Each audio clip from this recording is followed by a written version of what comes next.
Bismillahirrahmanirrahim. Assalamualaikum warahmatullahi wabarakatuh. Alhamdulillahirabbil alamin. Hamdan yastajlibul marghum min ridhaih wa yasta'tiful mahzun min ataih wa yaj'aluna minasyakirina li ni'maih wal 'arifina li awliyaih wa alaih. Hamdan mubarakan fi hamdan yuwafi ni'amahu wa yukafi mazidah. Ya Rabbana lakal hamdu wa lakal syukru wa lakal mannu wa lakal azamatu wal kibriya'u walakal ijabatu wassalamah. Subhanaka la nuhsi sana'an 'alaika anta kama asnaita 'ala nafsik. Walakal hamdu hatta tarda, walakal hamdu idza radit, walakal hamdu ba'da ridha. Raditu billahi rabba wa bil islami dina wa bi Muhammadin nabiyyan wa rasulah. Asyhadu an la ilaha illallah wahdahu la syarika lah wa asyhadu anna Muhammadan abduhu wa rasuluh alladzi la nabiyya wa rasula ba'dah. Qalu subhanaka la ilma lana illa ma 'allamtana innaka antal alimul hakim. Rabbi shrah li sadri wa yassir li amri wahlul 'uqdatam min lisani yafqahu qawli. Shalawatullah wa salamuhu ala Rasulillah Muhammad ibn Abdillah wa ala alihi at-tayyibin at-tahirin wa ashabihi al-akramin wa azwajihi at-tahirati ummahatil mu'minin wa tabi'ina lahum bi ihsan ila yaumiddin wa alaina ma'ahum wa fihim bi rahmatika ya arhamar rahimin. Qala Allah ta'ala fil Qur'anil Karim, a'udzu billahi minasy syaithanir rajim. Bismillahirrahmanirrahim. Qul ya ahlal kitab lima takfuruna bi ayatillah wallahu syahidun ala ma ta'malun.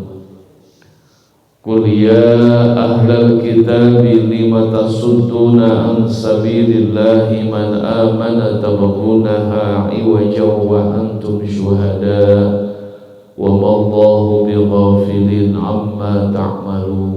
Sadaqallahul azim wa sadaqa rasuluhun nabiyyul habibul karim wa nahnu ala dzalika minasy syahidin asy-syakirin walhamdulillahi rabbil alamin. Astaghfirullah rabbal baraya, astaghfirullah minal khataya, astaghfirullah rabbal baraya, astaghfirullah minal khataya.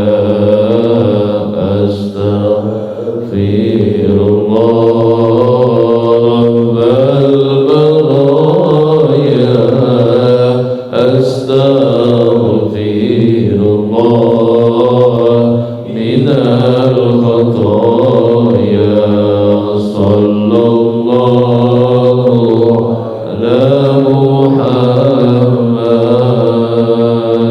صلى الله عليه وسلم صلى الله على محمد صلى الله عليه وسلم صلى الله على محمد صلى الله عليه وسلم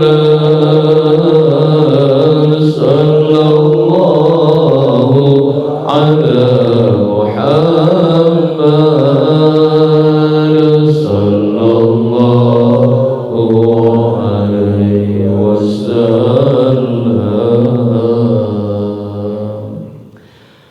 Alhamdulillah wa syukru ala ni'amillah bi ni'matillah tatimmus shalihat, yang telah menghantarkan kita, mengumpulkan kita dalam ijtima pada pagi hari ini.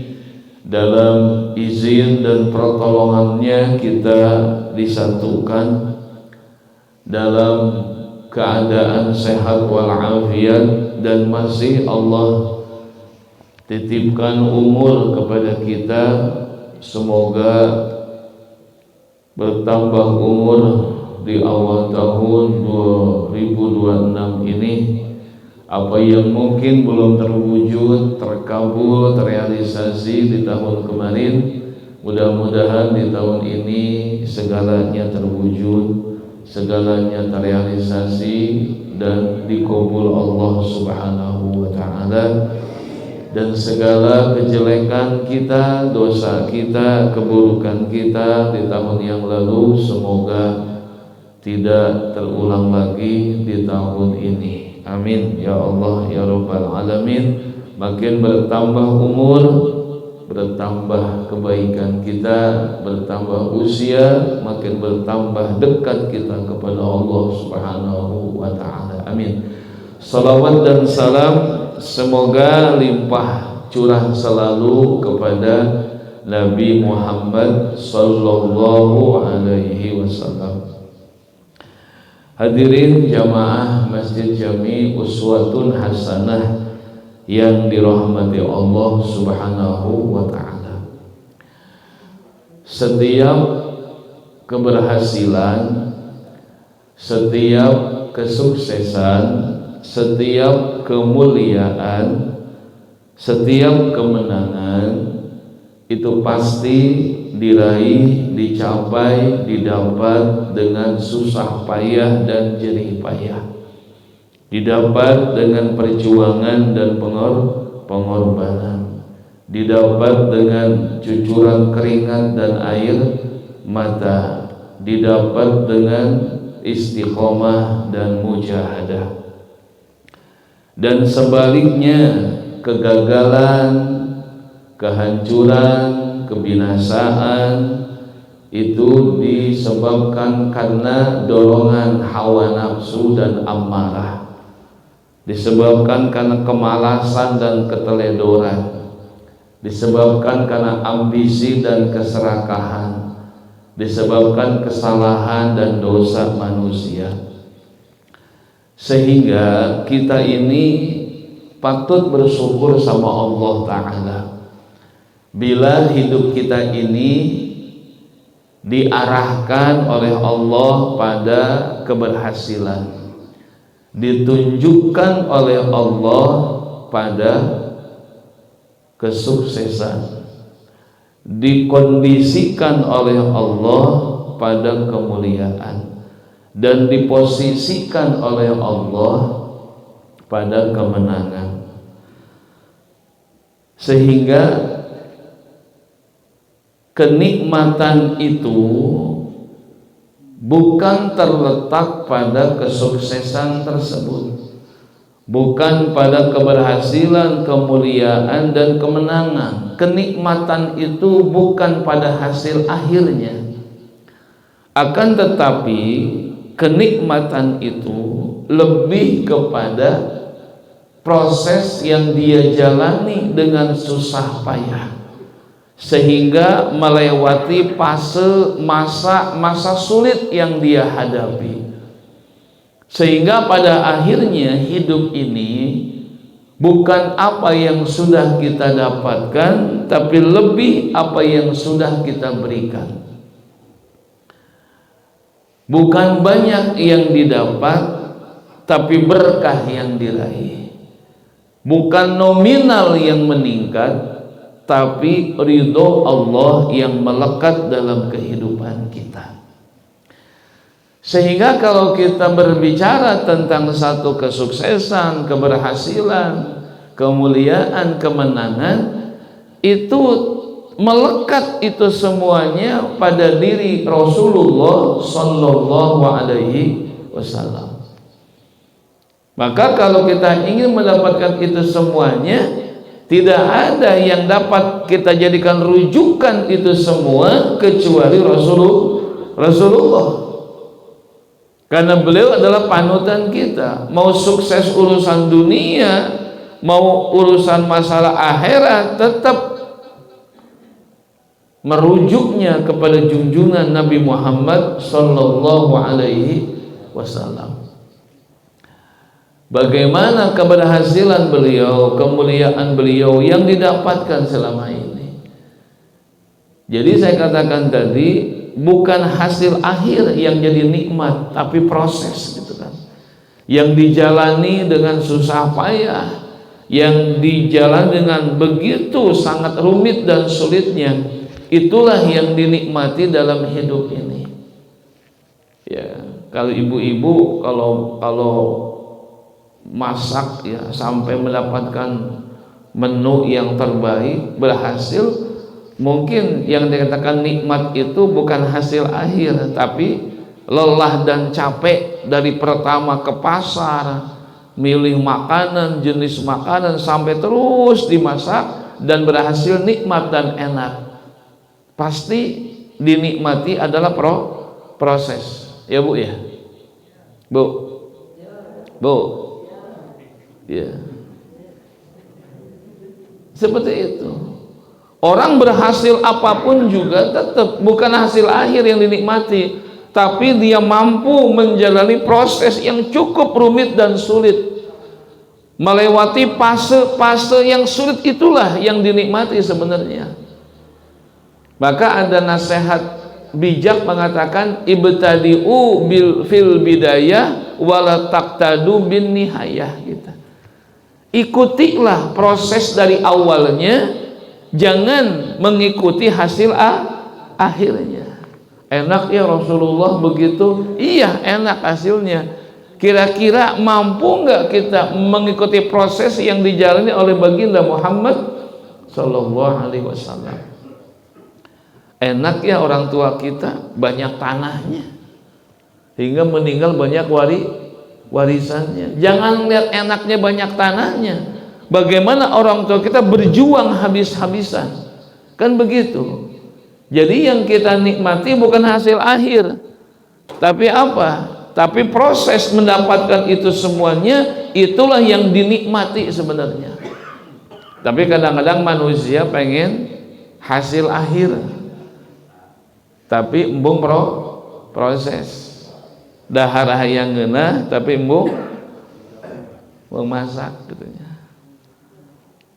Pengen bimsalabim, langsung ada, langsung wujud gitu, tanpa ada proses. Padahal yang dinikmati bukan hasil, tapi proses. Kayak ibu-ibu yang melahirkan, berhasil dengan selamat, tapi proses melahirkan dari 9 bulan inilah yang dinikmati. Ya Bu?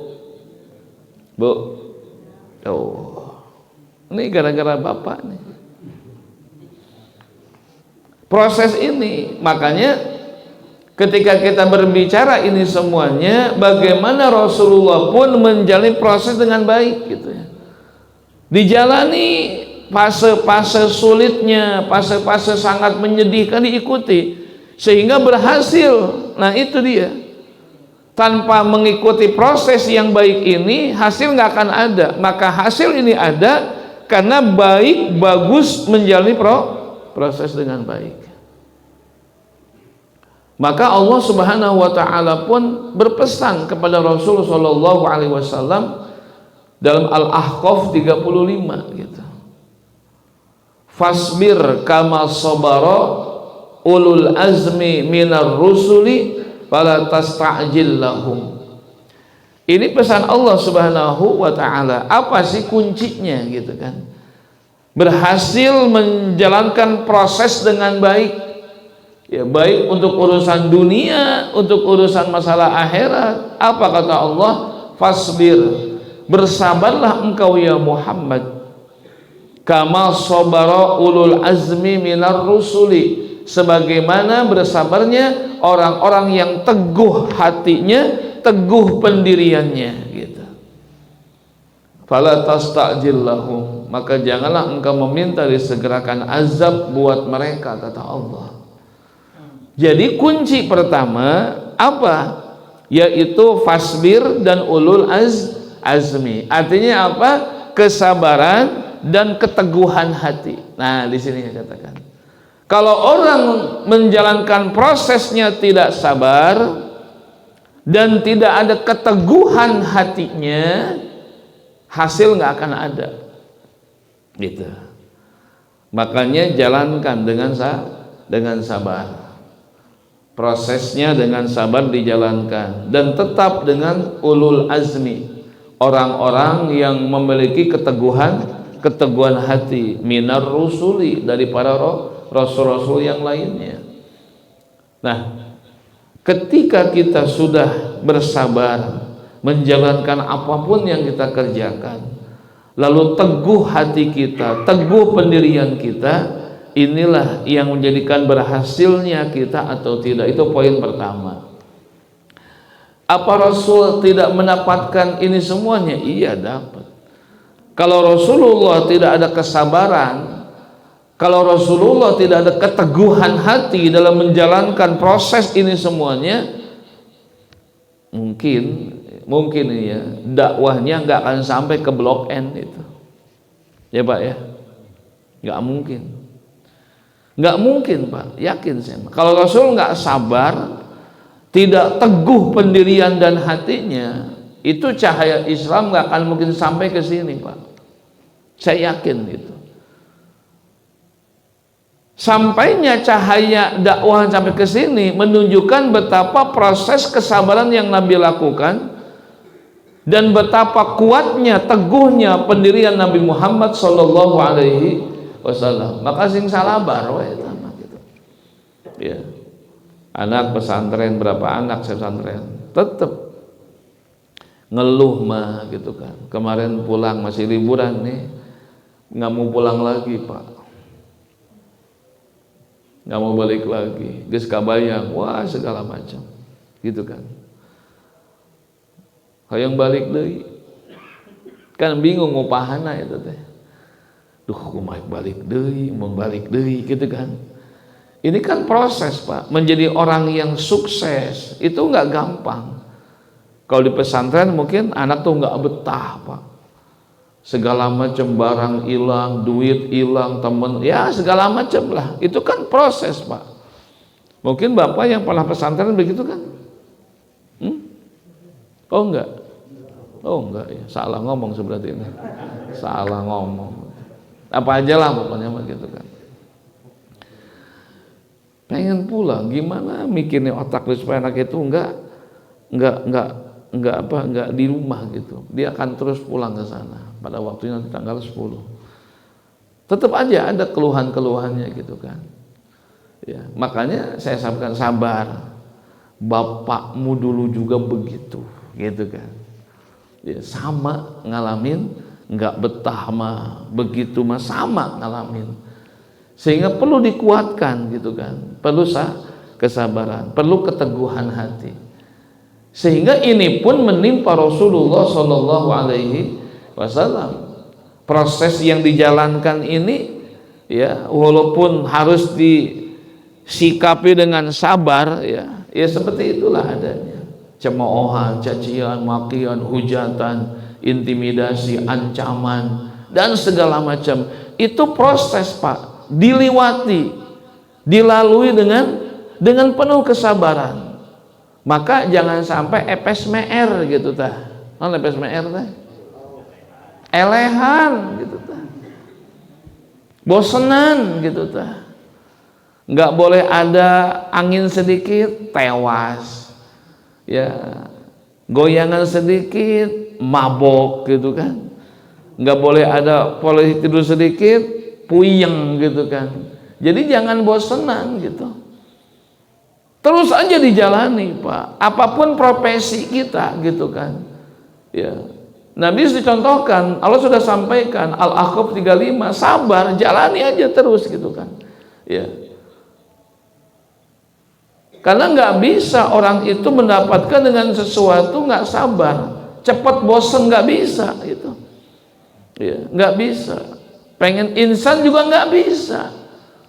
Bagaimana Rasulullah sampai periode Mekah itu 13 tahun, Madinah 10 tahun, itu nggak gampang itu. Ya, pernak-pernik yang Rasul rasakan itu cukup getir Pak, cukup pahit itu. Entah ngeunahna ayeuna gitu tah. Ya, bagaimana dulunya, prosesnya bagaimana gitu kan.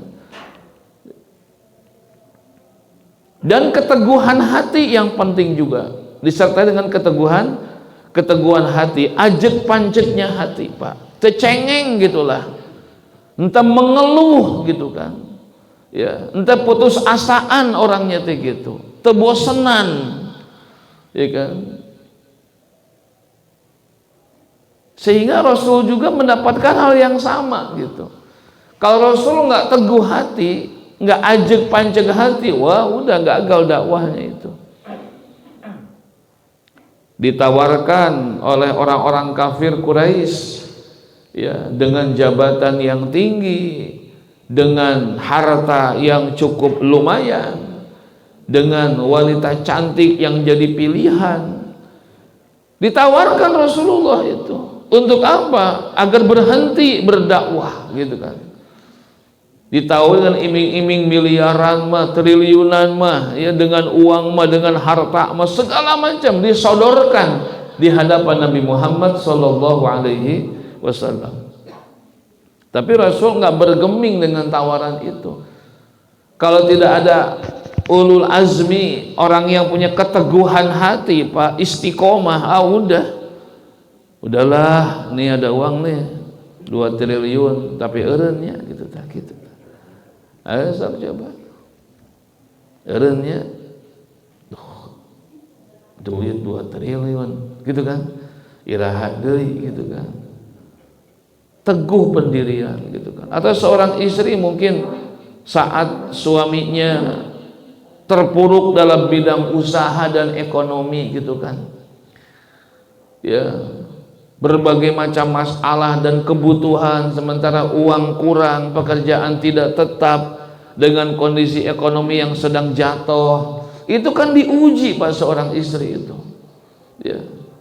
Datang tawaran ini, tawaran itu, segala macam, itu kurang-kurangnya kalau nggak keteguhan hati, hancur rumah tangga itu Pak. Atau mungkin seorang suami gitu kan, kalau nggak teguh pendirian hatinya, banyak yang rumah tangga berantakan itu. Bukannya kemuliaan, bukannya keberhasilan, kesuksesan, tapi kehancuran ya. Maka Allah pesankan dalam Ali Imran 159, fa iza azamta fatawakal 'alallah wallahu yuhibbul mutawakkilin, muhsinin. Faiza azamta, kalau kalian sudah azam, membulatkan tekad, geus bulut tekadnya gitu bahasa orang mah ya, azam teh. Sudah membulatkan tekad, sudah bulut hatena gitu tah. Ini kan kunci berhasil begitu, bulut we geus tekad nama, enggak goyah gitu kan, enggak berubah.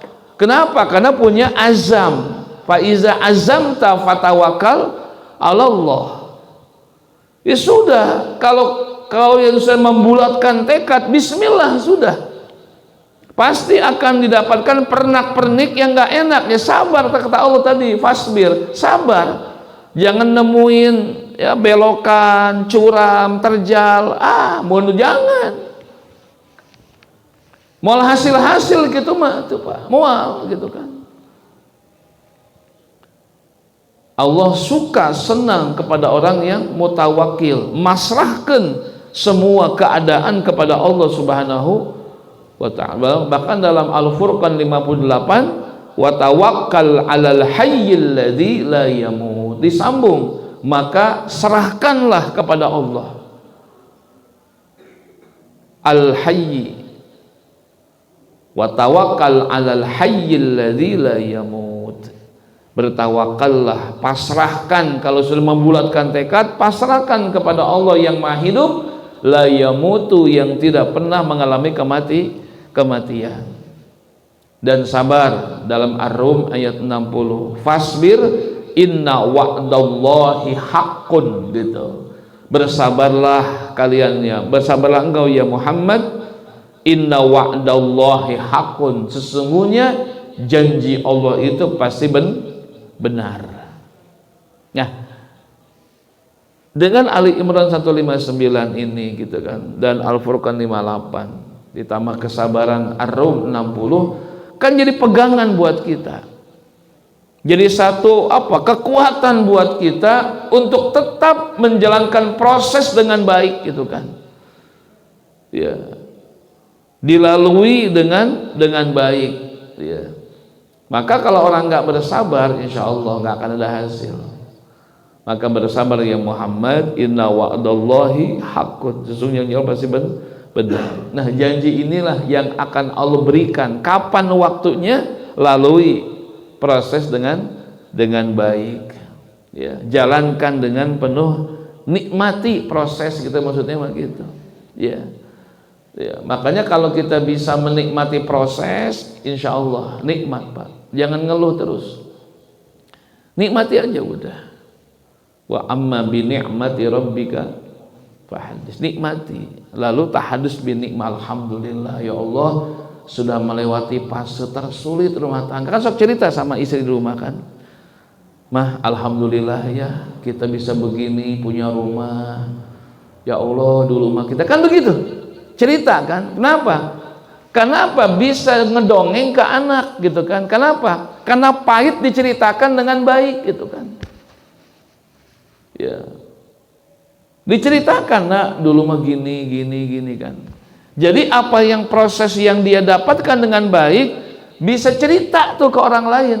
Cerita tuh ke anak tuh. Alhamdulillah dulu rumah kita cuma 2 tumbak. Alhamdulillah dengan kerja keras, ulet, semangat Bapak, kita nambah jadi 10 tumbak. Nggak kerasa ya Pak, ya kan gitu dong ya. Betul nggak kira-kira? Alhamdulillah dulu cuman punya kendaraan motor, yang udah punya mobil, kita nabung pelan-pelan. Nggak kerasa ya Pak, udah umroh lagi. Ya, nggak kerasa udah naik haji lagi, kita nabung dikit-dikit terus, pengen beli A, beli B, stop dulu, nabung dulu terus begitu. Itu nikmat sebenarnya. Ketika ke Baitullah, yang kebayang apa? Proses yang tadi itu, nabung mah, menyisihkan uang mah, terus itu yang nikmati itu sebenarnya. Maka nikmati proses, bukan hasil gitu. Ya. Nikmati proses, semuanya demikian. Ya. Sehingga kalau kita menikmati proses dengan baik, itu bisa cerita, bisa ngedongeng gitu kan. Ya. Kalau hidupnya enak-enak saja gitu kan, nggak ada kepahitan hidupnya, nggak bisa ngedongeng. Dongeng sama anak ya, dulu nak dengerin nih, bapak nih dulu, waktu dulu masih kecil, uang itu dikasih tiap hari 100.000. Ya kalau kepengen langsung dikasih. Begitu pengen usaha dikasih modal. Habis dikasih lagi bapak mah gitu kan. Rumah tangga juga nikah, orang tua yang ngasih duit. Beli mobil DP orang tua. Nyicil juga orang tua yang bayar. Apa begitu ngedongengnya? Nggak enak, Pak. Nggak enak begitu mah. Apa yang diambil sama anak, kok begitu dongengnya enak semua? Nggak ada itu. Dulu mana bapak aja pengen jajan aja, nabung dulu, gitu kan? Pengen ini itu kerja dulu. Nah itu Pak yang diceritakan nikmat tuh itu gitu, ya kan? Nggak seperti ini langsung gitu. Ya, makanya saya katakan tadi, kalau ingin nikmat itu apa? Jalani proses dengan baik. Kuncinya apa tadi? Bersabar. Fasbir inna wa'dallahi haqqun. Janji Allah pasti benar. Asalkan dengan keteguhan hati, dalam Ali Imran 159 dan Ar-Rum 6, Al-Furqan 58. Jadi ketika kita bersabar menjalankan proses, ada janji Allah di belakang itu semua gitu. Jadi apa yang kita sabarkan ini akan digantikan oleh janji Allah Subhanahu wa ta'ala. Jadi Allah nggak akan menyia-nyiakan amal perbuatan hambanya, akan dicatat itu Pak. Terus saja berbuat kebaikan dalam proses itu kan, sehingga apa yang kita lakukan kebaikan itu ya nggak berhenti tengah jalan, nggak putus tengah jalan gitu. Kenapa? Dengan kesabaran dan keteguhan hati. Inilah yang membuat seseorang menjadi berhasil baik urusan dunia maupun urusan akhirat, karena akan ditemui seperti itu. Itu yang pertama. Yang kedua, berbicara tentang keberhasilan, kesuksesan itu, keberhasilan itu yang kedua adalah fokus terhadap apa yang dikerjakan. Kalau orang itu nggak fokus dengan pekerjaan yang dilakukan, nggak akan berhasil. Makanya ketika Rasulullah Shallallahu Alaihi Wasallam ketika diangkat menjadi Rasul, fokus dalam dakwahnya. Yang dulu beliau ahli niaga, ahli berdagang, ahli bisnis dengan segala macam, dihentikan. Kenapa dihentikan? Karena ingin fokus kepada dakwah, gitu kan. Dakwah inilah yang jadikan fokusnya Rasulullah Shallallahu Alaihi Wasallam. Kalau kita nggak fokus, kalau bahasa Quran mah fokus itu dalam surah Al-Mu'minun ayat 2 digambarkan oleh Allah, alladzina hum fi sholatihim khosyi'un. Apa khosyi'un? Konsentrasi, fokus, maksudnya gitu. Maka Quran mengajarkan fokus dalam sholat. Maksudnya apa? Fokus itu yaitu mensinkronkan antara fikir dan zikir. Itu fokus namanya. Makanya kenapa ngaji udah umuran 50 ke sana nggak bisa-bisa, karena nggak fokus pikirannya. Duduk di majelis ilmu tapi pikirannya kemana tahu, gitu kan, ya kan? Makanya tuh kalangan orang tua susah dapat ilmu itu, masuk cepat keluar lagi. Kenapa? Karena nggak fokus. Raga sih di masjid, teuing pikiran ke mana ya teh, teuing hatena di mana, gitu kan. Jadi nggak fokus antara fikir dan zikir. Makanya kenapa orang sholat itu malaweng, karena bacaan ke mana, otak ke mana, hati ke mana. Maka ternikmat sholat oke. Bener tuh. Kenapa ya sholat ke begini, sampai setua ini begini aja sholat kita. Ada kalau sholatan nawan, bacaan mah lancar, oke, Fatihah komo baru perem, oke, bisa. Tapi ketika sholat kemana pikiran bu? Pak, kemana hati? Maka arek sholat bener kumaha, tetap fokus antara fikir dan zikir, antara akal dan hati. Ini nggak sinkron, ya sudah, gitu kan. Makanya nggak ada kenikmatan. Apapun yang kita kerjakan nggak bisa. Kalau dalam kitab Ta'lim itu adalah qat'ul alaik, memutuskan segala perkara urusan yang tidak ada kaitan dengan yang kita kerjakan. Insya Allah berhasil. Kenapa anak-anak kita berhasil? Ya belajar doang kerjaannya, nggak pernah mikirin malam tuh besok makan apa, Beda emak-emaknya kan, lagi tidur nih, baca doa. Baca doa, tapi pikiranna geus isuk eta teh. Gitu Pak. Bapak tidur, penting jam 11. Tapi pikiranna geus isuk Bapak teh. Isuk budak bayar kuliah di mananya kan gitu. Jadi nikmat enggak tidurnya. Enggak nikmat tidur kenapa? Karena ketika tidur mikirkan sesuatu, enggak fokus sare gitu tah.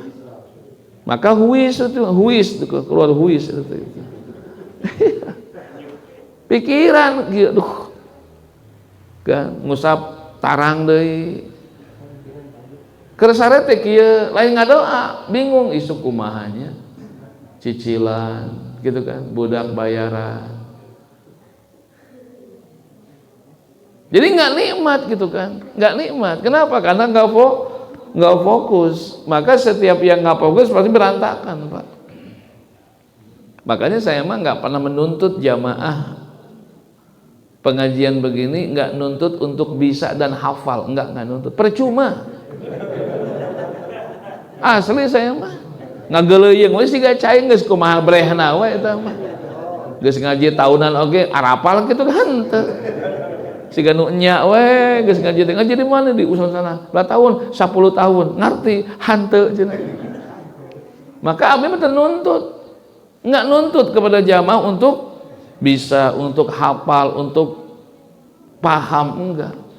Tapi kalau santri enggak bisa, enggak hafal ke depan berdiri dijengkekeun ku abdi mah. So bapak teu hafal dijengkekeun dah langsung eureun balik ke imah. Nah bapak sekali imah keheul kasih usahanon disetrap bapak gitu. Moal Bu Pak aman abdi mah ngaji malah dengekeun we geus pokona mah. Da moal fokus semua. Sababna nya keur ngaji kieu ka mana pikiran? Keur ngaji ke ibu-ibu ieu konsumsi can datang. Itu pikiran teh. Aik bener kumaha? Maka ngaji geus kieu mah ngan sabar gugur kewajiban we hungkul. Bener sok jujur aja. Bener teh Pak. Ame teh era teuing ku tatangga jeung jamaah kitu ya hadir ieu teh. Mane mah kadaek ngaji atuh kan gitunya. Jadi ngaji teh ngaleungitkeun ka era hungkul. Bae teh naon. Maka saya mah enggak menuntut banyak dari jamaah. Untuk bisa, untuk hafal, untuk paham. Nya lamun 10 poin nyangkut hiji 2 mah alhamdulillah. Harita balik mah geus poho deui 2 teh. Keun teu nanaon Pak lah, neangan naon? Ganjaran we urang mah. Neangan pahala, silaturahmi. Geus teu. Balikna menang ampun nanti Allah eta urang mah geus kolot mah naon sok coba. Seperti itu. Udah fokus insya Allah.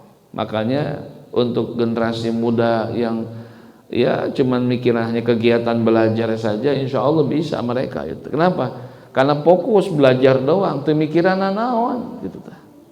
Teu mikiran naon. Bapak juga kan di rumah suka ngopi, ngerokok sorangan. Eta teh lain nikmat. Duh naonnya liar eta teh. Maka perlu udut jeung kopi maturan hirupna kieu we. Pamajikan ngadapang tiktokan gitu kan, salaki udut kieu ditinggal itu sorangan lain nikmat Pak eta teh mikir ieu teh naon bener teh mikir bangunan can anggeus gitunya, bangunan can anggeus gitu teh, pembantu kudu bayaran segala macam, udunan can aya kan gitu tah. Makanya isuk arisan mayar 2 juta kan bingung eta teh. Eta teh naon? Rokok semu kieu we teh. Apa-apa teh behak rokok itu teh. Sok coba tuh Pak pikiran. Sambung deui gitu teh. Tapi teh nikmat rokok teh hambar we teh dinikmati ka mana pikiran ka mana hate. Bakana fokus ya, fokus apa yang dikerjakan ya. Seperti itu. Maka konsentrasi penting saya katakan tadi. Makanya kalau kita nggak konsentrasi nggak bisa. Maka Nabi juga fokus kepada dakwahnya, fokus dakwah. Kenapa? Berhasil Pak dakwahnya itu. Ya, seandainya Nabi ketika usia 40 tahun jadi Rasul, masih bisnis juga, ya mungkin kebagi waktunya, kesita waktunya dengan bisnis beliau, maka beliau langsung memutuskan fokus kepada dakwahnya. Bukan tidak mau usaha, bukan. Sudah cukup 40 tahun ke belakang beliau sudah usaha, sudah bisnis, sudah dagang. Dari kecil sudah cukup lah, sekarang fokus. Tah, ayeuna mah geus pensiun. Fokus, tong nguseup wae gitu kan. Ieu mah geus pensiun, nyalonkeun jadi A jadi B, geus fokus ibadah we, geus cukup lah ngabdi ka dunia gitu ya.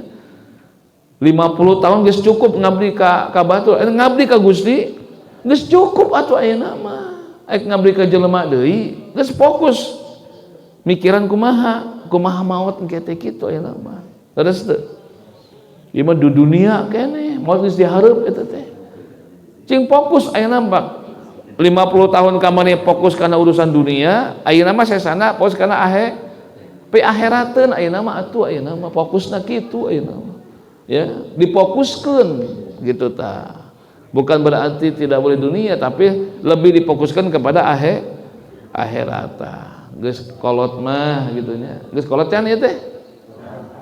Oh, acan pantesan ya. Fokus ayeuna mah.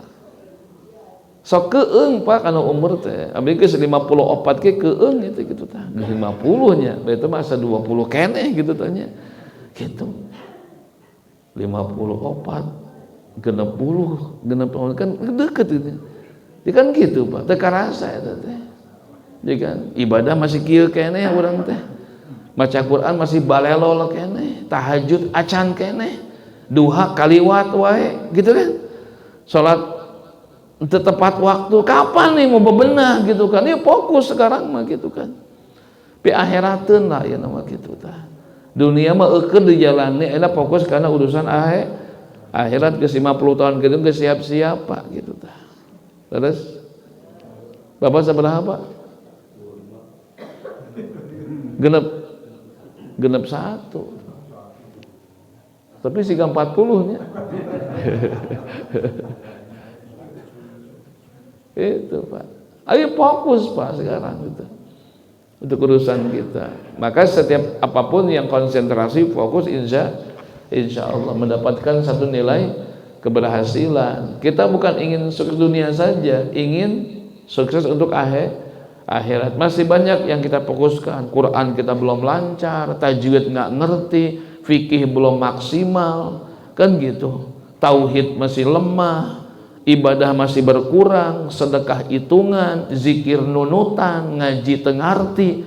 Ini masih banyak bebenah kita teh Pak sebenarnya.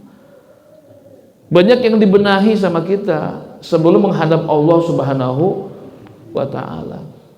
Gitu. Itu yang kedua. Fokus pada pekerjaan yang kita lakukan, artinya apa? Fikir dan zikir konsentrasikan, satukan insya Allah. Yang ketiga, keberhasilan dan kesuksesan itu adalah ada pada kerjasama Pak. Keberhasilan ada pada kerjasama, kebersamaan penting. Makanya kebersamaan ini dituntut oleh Allah Subhanahu wa taala. Jadi sehebat apapun Rasulullah, tetap beliau butuh kebersamaan sahabat. Nggak bisa sendirian untuk mencapai nilai-nilai kebaikan. Jadi nggak bisa sukses sendiri, berhasil sendiri, nggak mungkin. Pasti butuh orang lain Pak, nggak mungkin bisa. Bagaimana sehebatnya Rasulullah pun tetap dia butuh sahabat Abu Bakar, butuh sahabat Umar, Utsman dan Ali radhiyallahu anhum, butuh sahabat itu. Kenapa? Kan demikianlah keadaannya, kebersamaan. Maka ada bahasa hadis, al jama'atu rahmatun wal furqatu azabun.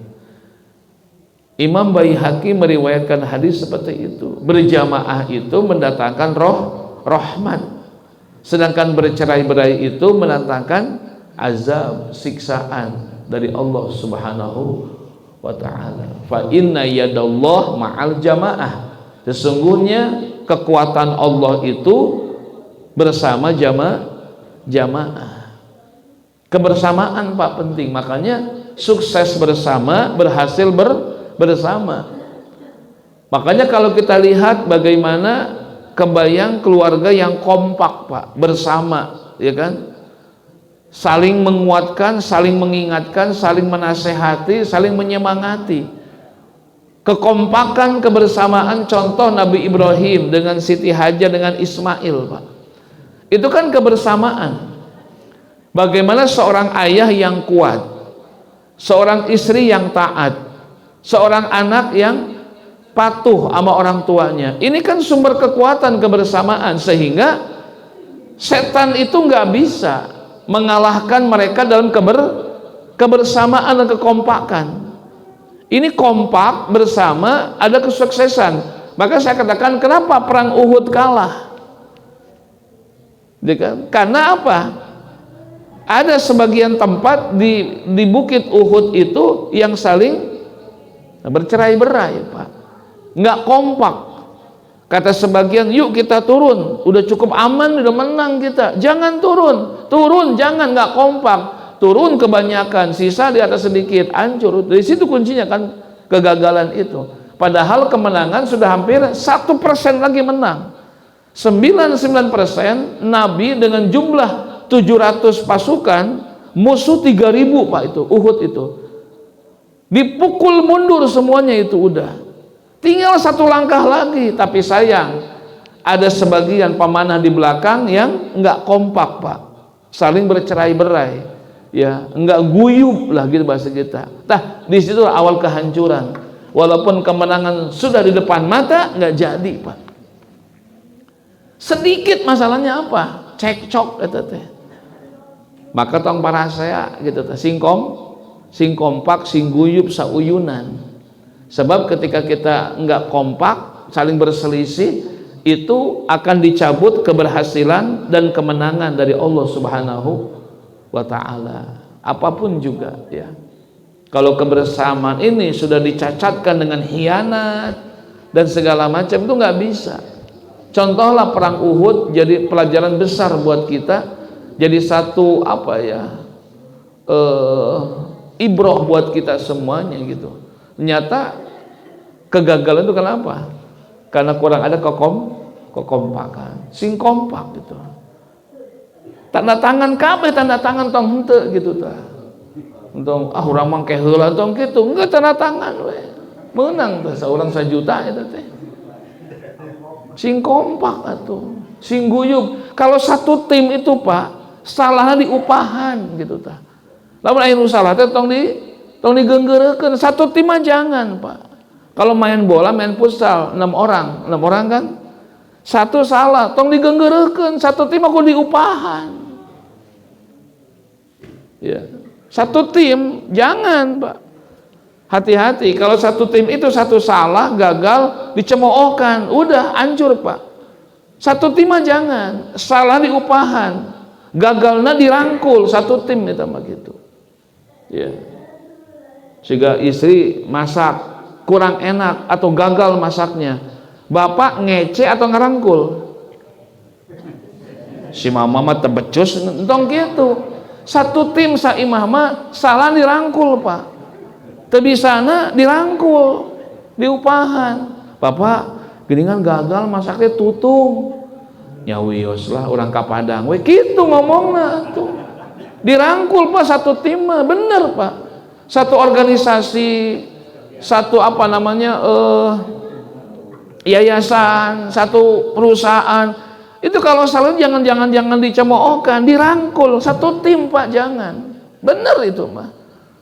Pak majikan tutung masak nate salah. Dur orang tinggal hina ngece, isu kan mau masak deui da. Bu nggak masak teuing ah. Kapok lah geus kabayang lamun salah si bapak masuk nyarekan wae lak-lak dasar gitu kan. Kan begitu Pak. Atau anak gagal tes anu belum keterima, gimana nak? Gagal Pak, bodoh sia mah. Atong gitu. Mana mah siga indung maneh tah. Entong gitu. Ya udah nak, coba lagi. Insya Allah ada kesempatan kedua kali. Gitu atuh. Iya mah gagal teh geus lah pokona mah. Duit jajan mau dibere gitu nya diancam we budak teh. Entong gitu. Sing kompak sing guyub gitu. Komo satu tim entong. Tim di imah, di masjid gitunya. Ya, lamun aya anu ngaji nunutan teh tong digeunggeureukkeun. Bisi punung Pak, satu tim kita ini gitu kan. Dina salahna ge di upahan, aibna ditutupan satu tim. Teu nanaon geus biasa ngaji mah atuh dah. Beda jeung dahar, beuntak kabeh, bisa ngahuap gitu kan. Tong digeunggeureukkeun, entong antepkeun we. Piraku gitu kan. Abi mah tara ngageunggeureukkeun arek sare, pek sare teu nanaon abi mah. Asli abi mah. Gitu. Ngan nyeri hate we gitu. Gitu Pak. Ada keberhasilan di situ. Ya. Wa'tasimu bihablillahi jami'a wala tafarraqu. Ali Imran 103 gitu kan.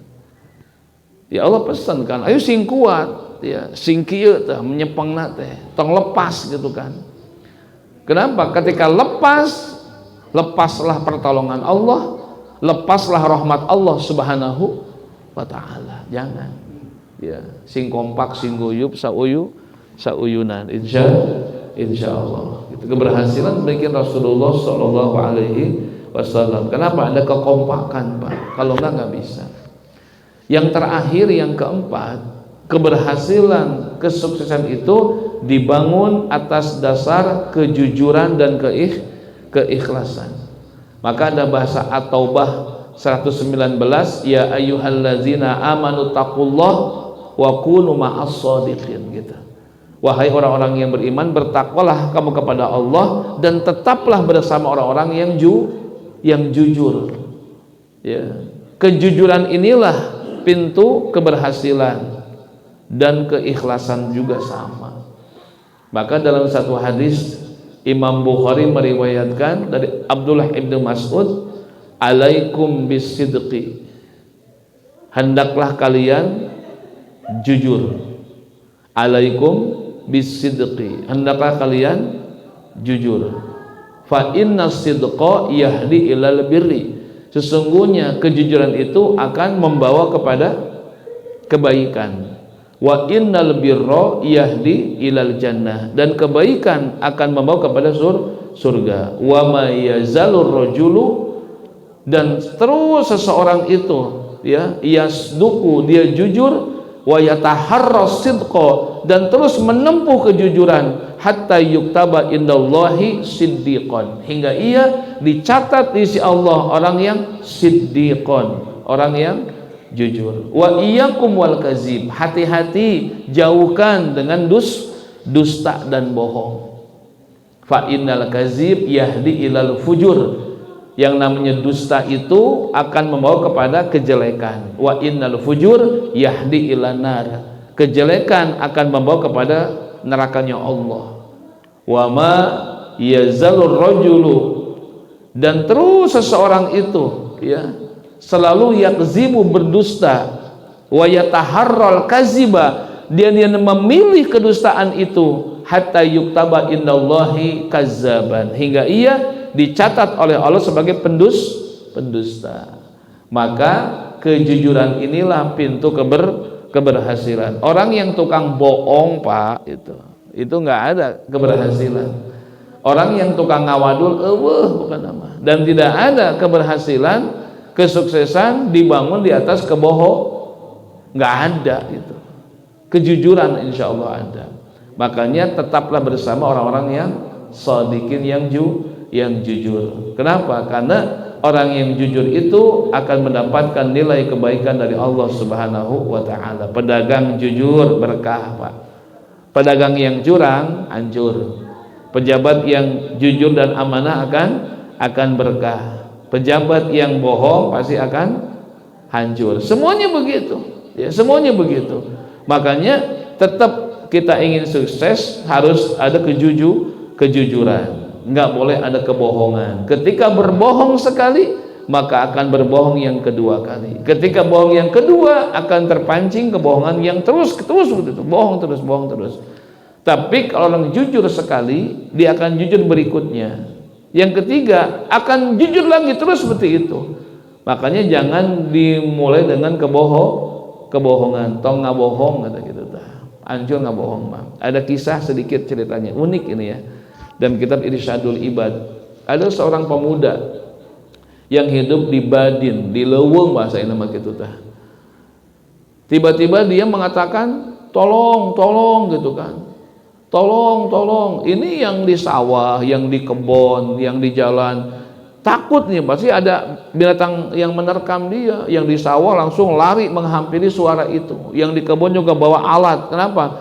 Pasti ada binatang buas yang mengganggu dia. Tolong. Ketika semuanya menghampiri, ternyata anak muda itu lagi duduk di bawah pohon ngomong tolong gitu nungkul. Begitu dihampiri, kata yang di sawah hanas orang buru-buru gitu ya. Anu di kebon mawa arit orang buru-buru si aya naon gitu kan. Ternyata eta pemuda teh naon? Ngabohong, diuk ini tangkal tolong. Begitu hungkul ngomong nate, maneh cenah gitu tah. Asa katipu tah ngabohong gitu teh. Satu waktu sama tolong dah gitu kan. Kata yang di kebon bawa teuing orang lompatan kamar lagi ngabohong dengan cicing dina tangkal kobong. Enggak ada yang peduli itu dengan suara itu tolong. Ya yang udah lu juga ngabohong kan gitu, udah nggak percaya lagi. Begitu besoknya ada berita dimakan, diterkam binatang buas. Ternyata bohong yang tolong yang kedua itu bener Pak. Ku sebab geus ngabohong mimitina, kita percaya jelema teh kitu tah. Jadi we dimakan binatang buas. Kenapa? Karena apa? Bohongnya tadi? Ya tadi itu nggak jujur. Kenapa? Karena orang malas menolong lagi karena sudah bohong. Berita besoknya ada yang mati diterkam binatang buas. Ternyata bohong minta tolong yang kedua adalah minta tolong yang benar, itu benar minta tolong. Karena geus mimitian ku bohong, terpercaya gitu tah. Ya, makanya yuk kita bangun keberhasilan kita, satu dengan kesabaran dan keteguhan hati. Yang kedua, fokus konsentrasi, fikir dan zikir. Yang ketiga, bangun dengan kebersamaan, yuk sing guyub sing sauyunan. Yang keempat, bangun itu semua dengan kejujuran dan keikhlasan. Insyaallah kita akan diberikan keberhasilan, kemenangan, kemuliaan dan kesuksesan oleh Allah dunia dan akhirat. Amin ya Allah ya rabbal alamin. Ini saja yang disampaikan. Mohon maaf atas kekurangan dan kekhilafan. Billahi taufik wal hidayah. Wassalamualaikum warahmatullahi wabarakatuh.